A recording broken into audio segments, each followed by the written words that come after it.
Hello everyone. तो आज हम फिर से एक बहुत ही अच्छे क्वेश्चन के साथ आए हैं जो बहुत जगह पूछा जा चुका है और बहुत इंपॉर्टेंट है। तो बच्चों को अक्सर ये कंफ्यूज भी करता है। कोई बात नहीं, हम यही कंफ्यूजन ही दूर करेंगे यहाँ पे कि कैसे इस क्वेश्चन को अटेम्प्ट करना है। सबसे पहली बात, मैंने आपने मेरे पिछले वीडियोस भी देखे होंगे ज्योमेट्री के। मैं हर क्वेश्चन के साथ दोबारा से सारे बेसिक करा देता हूँ ताकि बच्चे को बुक खोलने की जरूरत ना पड़े और उसे समझ भी आ जाए कि इस क्वेश्चन में कौन कौन से बेसिक यूज होने हैं। ठीक है जी। अगर आपको बेसिक्स ऑलरेडी आते हैं तो आप वीडियो को लगभग 5 से 7 मिनट फॉरवर्ड कर देना, फिर आपको इस क्वेश्चन का सॉल्यूशन मिल जाएगा। तो पहला बेसिक जो मैंने पिछले वीडियो में भी बताया था, अगर मैं कहूं एक ट्रायंगल एबीसी है, ठीक है, और इसकी बीसी साइड को कहीं डी तक मैंने प्रोड्यूस कर दिया। जो एक्सटीरियर एंगल होता है ये, इसको मैंने एंगल 3 दे दिया, इसको नाम मैंने 1 दे दिया, इसको 2 दे दिया। Exterior angle of a triangle is equal to interior opposite angle के सम के बराबर, यानी कि exterior angle of a triangle is equal to sum of interior opposite angle. ये मैं कई बार आपको बता चुका हूँ और बहुत सारे क्वेश्चंस में भी यूज करता हूँ ये प्रॉपर्टी। ठीक है, तो पहली प्रॉपर्टी तो ये वाली यूज होगी हमारी इस क्वेश्चन में। सेकंड कौन सी यूज होगी, आपको ये भी मैंने बताई है कि एक सर्कल है, अगर एक आर्क है, सपोज ए बी आर्क है, वो सेंटर पे कोई ना कोई एंगल बना रही है। सपोज ये एंगल है, कुछ भी नाम दे देते हैं, सपोज ये एंगल जेड डिग्री है। तो रिमेनिंग पार्ट पे जो भी एंगल बनेगा इस आर्क की वजह से, ठीक है, मैं कलर चेंज कर लेता हूँ, ये आर्क ए बी, इस आर्क ए बी की वजह से एक एंगल रिमेनिंग पार्ट पे ये बन रहा है। ये सेंटर वो भी क्या देता हूँ, ये एंगल एपी भी बन गया, और एक angle angle A M B बन गया। ऐसे इनफाइनाइट बहुत सारे एंगल बनेंगे, सभी एंगल इस जेड डिग्री का आधा होंगे। ये प्रॉपर्टी मैंने कई बार बताई है आप, ठीक है। सपोज जेड की वैल्यू 60 है, तो जो रिमेनिंग पार्ट पे एंगल्स बनेंगे वो 30 डिग्री के बनेंगे। ये भी मैंने आपको कई बार बताई है। या अगर मैं इसको उल्टा बोलूं तो जेड डिग्री जो है वो Z/2 डिग्री का डबल भी है, बात तो वही होगी। तो angle made by any arc at the centre is twice the angle made by it on the remaining part of the circle. ये बात मैंने आपको पिछले कई वीडियोस में कई क्वेश्चंस में कराई है। आइए, तीसरी बात जो यूज होगी कि हमें मालूम होना चाहिए कि सरकम सेंटर क्या होता है। तो circumcentre is point of intersection of perpendicular bisectors of the sides of the triangle. यानी कि अगर सपोज मैंने ये ट्रायंगल एबीसी लिया, ठीक है, एबीसी, और इसकी तीनों साइड के मैंने परपेंडिकुलर बाइसेक्टर खींचे। कैसे खींचते थे बचपन में, याद है? किसी साइड का परपेंडिकुलर बाइसेक्टर हाफ से ज्यादा प्रकार खोल के, याद आ गया आपको? कुछ इस तरह से मैं बना देता हूं आपकी अंडरस्टैंडिंग के लिए। ये तीन परपेंडिकुलर भी हैं साइड्स के, शक्ल से तो नहीं लग रहे, डायग्राम आर्ट की बात है ये तो, ठीक है। तो ये जो पॉइंट होता है जहां पे तीनों परपेंडिकुलर बाइसेक्टर मीट करते हैं, इसे हम क्या बोलते हैं? सरकम सेंटर। परपेंडिकुलर बाइसेक्टर का मतलब ये लाइन को बाइसेक्ट भी कर रहा है। लग नहीं रहा ये, लेकिन एक्चुअल में जब आप करोगे परपेंडिकुलर बाइसेक्टर, तो लाइन को बाइसेक्ट भी करते हैं और परपेंडिकुलर भी होते हैं। वो एक पर्टिकुलर पॉइंट से पास करते हैं तीनों ही, और उसे हम क्या बोलते हैं? सरकम सेंटर। और सरकम सेंटर की एक खास बात होती है, it is equidistant from all the vertices. Suppose ये सी है, इसका नाम मैं सी रख देता हूँ, सरकम सेंटर का नाम, ठीक है। तो ये सी ए से उतना ही दूर होगा जितना कि ये बी से है और जितना कि ये सी से है। यानी कि आप एक सर्कल इजिली लगा पाओगे जो ए बी सी से पास करेगा। और ये जो रेडियस होता है इसे हम सरकम रेडियस बोलते हैं। मैं आगे एक क्लास स्पेशल सरकम सेंटर की ले लूंगा, अभी मैंने इस क्वेश्चन के अकॉर्डिंग आपको बता दिया कि सरकम सेंटर क्या होता है, ठीक है जी।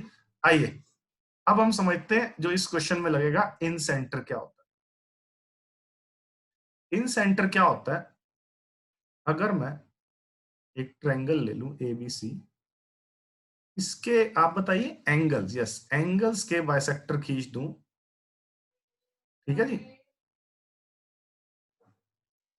अगर मैं इसके एंगल्स के बाइसेक्टर खींच दूं ना, ये बाइसेक्टर, जैसे बाइसेक्टर का मतलब ये पूरा एंगल 60 है तो ये हाफ 30 30 का होगा, है ना।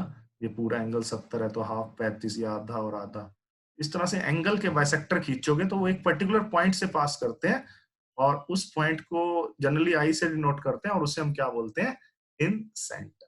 ठीक है, आगे मैं इन सेंटर का एक स्पेशल लेक्चर ले लूंगा आपका। अब इस क्वेश्चन में आपको इन सेंटर का मतलब पता होना चाहिए। ठीक है जी, आइए अब हम आते हैं इस क्वेश्चन के सॉल्यूशन पे। तो बड़े ध्यान से हम डायग्राम बनाएंगे, आइए अच्छे से डायग्राम बनाएंगे। क्या है, I and O are respectively the in-center and circumcenter of a triangle ABC। पहले तो आप सभी ट्रायंगल ABC बना लीजिए, थोड़ी बड़ी बना देता हूं, ये लो जी, ए।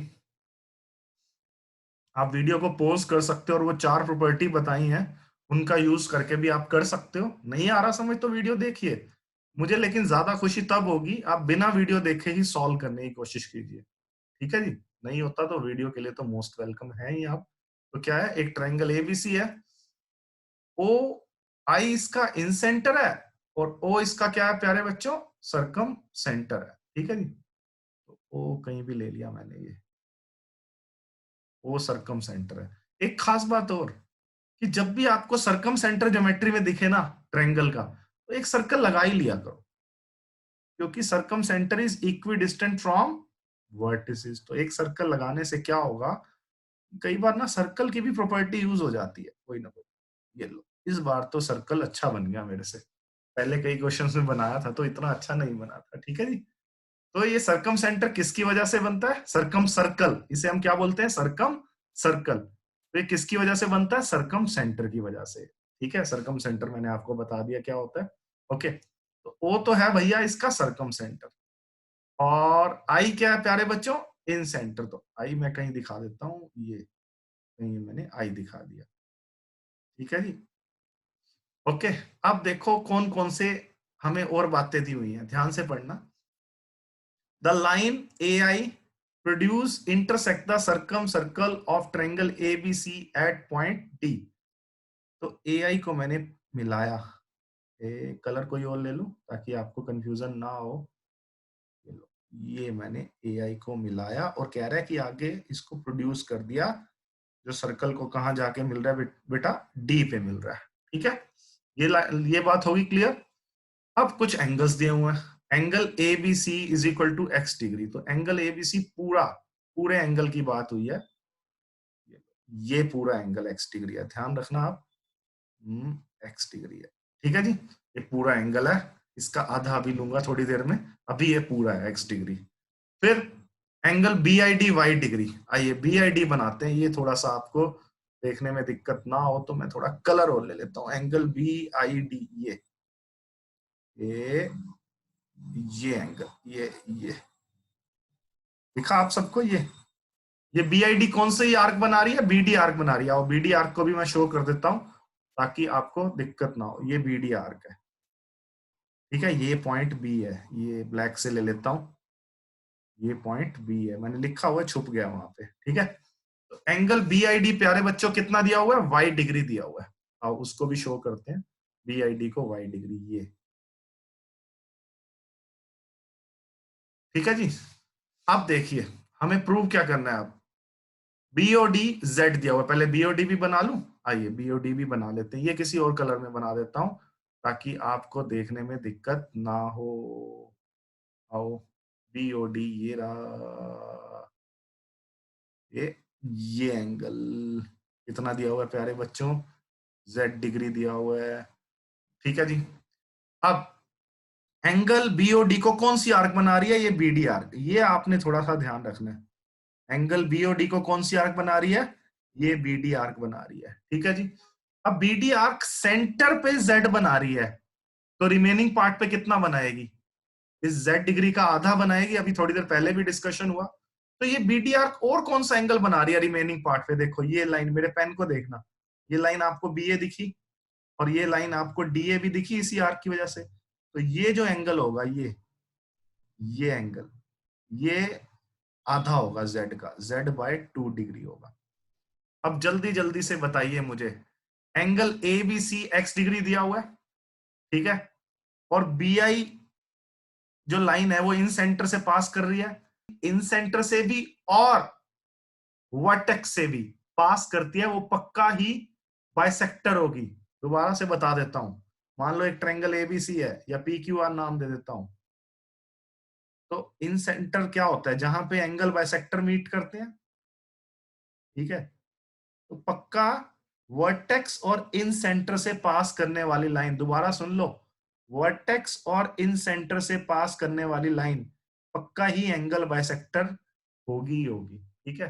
तो ये बात की आपको क्लैरिटी होनी चाहिए। तो प्यारे बच्चों, ये पूरा एंगल अगर एक्स था, तो ये इन सेंटर से ये वाली लाइन बी आई पास कर रही है ना, और वर्टेक्स से ही पास कर रही है। तो ये एंगल कितने डिग्री हुआ, x/2 डिग्री हुआ, आधा। इस एंगल का नाम क्या देता हूं, ए बी आई, ठीक है। तो मैं यहां लिख देता हूं एंगल ए बी आई। देख गया ये पेन जहां पे मेरा जा रहा है, आप देखना ए बी आई। ये कितना है प्यारे बच्चों, x/2 डिग्री। अब z/2 डिग्री कौन सा है बताओ, B A D, angle B A D. वो z/2 क्यों था बताओ, वो z/2 इस वजह से था क्योंकि सेंटर पे z बन रहा था, तो रिमेनिंग पार्ट पे आधा बनता है। किस आर्क की वजह से, बी डी आर्क की वजह से। यहां तक क्लैरिटी हो गई। अब मैं क्या करता हूं, थोड़ा आपको और अच्छे से दिखाने के लिए एक पोर्शन अलग कर लेता हूं इस डायग्राम में से। पता है वो कौन सा पोर्शन अलग कर रहा हूं, ध्यान से देखना। ये ए बी आई ट्रेंगल का पोर्शन मैंने अलग किया, ये देखो। और ये एंगल आपका z/2 डिग्री है, अभी अभी हमको वहां नजर आ रहा है।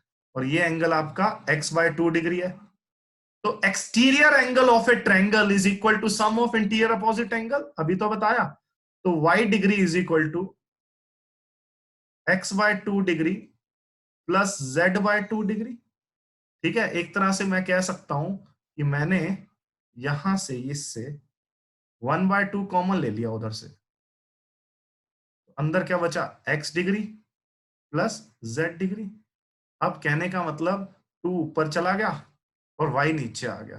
तो कहने का मतलब 2 = x degree plus z degree upon y degree. आप एंगल को डिग्री में लिखना चाहते हो डिग्री में लिख लो। क्वेश्चन में तो simple z plus X upon Y पूछा हुआ है। तो ये जो वैल्यू आएगी सॉल्व करके, ये क्या आएगी, 2 आएगी। तो ये हमारा आंसर हो गया, z plus X upon Y की वैल्यू 2 आ गई। तो ये आपने इंपॉर्टेंट रिजल्ट डायरेक्ट अगर याद रख सकते हो तो याद भी रख लेना। क्या पता एग्जाम में ये x, इस x और इस z की वैल्यू, x क्या, ये वाला एंगल, ठीक है। और z कौन सा है, जो हमारा सेंटर पे बन रहा है इस आर्क की वजह से। और y कौन सा है, ये हमें दिया हुआ है इन सेंटर पे जो एंगल बन रहा था इसी आर्क की वजह से। देखो, तो ये रिलेशन में डायरेक्ट कोई क्वेश्चन आ जाए, इनकी वैल्यूज दे रखी हो, ठीक है, तो हमसे, तो हमें करना क्या है, ये तो 2 ही आएगा सॉल्व करके। ये 2 x डिग्री, z डिग्री और y डिग्री, ये 4 चीजें हैं हमारे पास। 2 तो कांस्टेंट है यहाँ पे, वो तो हमेशा 2 ही आना है। x z y में से कोई 2 वैल्यूज देके तीसरी वैल्यू भी वो पूछ सकता है, ऐसा भी आ सकता है। अभी तक फिलहाल तो यही क्वेश्चन आया हुआ है, इसके अलावा और कोई नहीं आया हुआ। ये रिपीटेड आया हुआ है, मतलब आपको डायरेक्ट भी याद रखना है, x degree plus z degree upon y degree. Hopefully आपको ये क्वेश्चन समझ आया होगा। अगर आपके ऐसे कोई भी डाउट है तो आप इस नंबर पे व्हाट्सएप कर देना, 90 340 64 864। तो इस नंबर से आपको बहुत सारी पीडीएफ्स मिल जाएंगी, ठीक है जी। Thank you very much, take care. और ये वीडियो शेयर करिए अपने फ्रेंड्स के साथ अगर आपको अच्छा लगा है तो। Thank you, take care.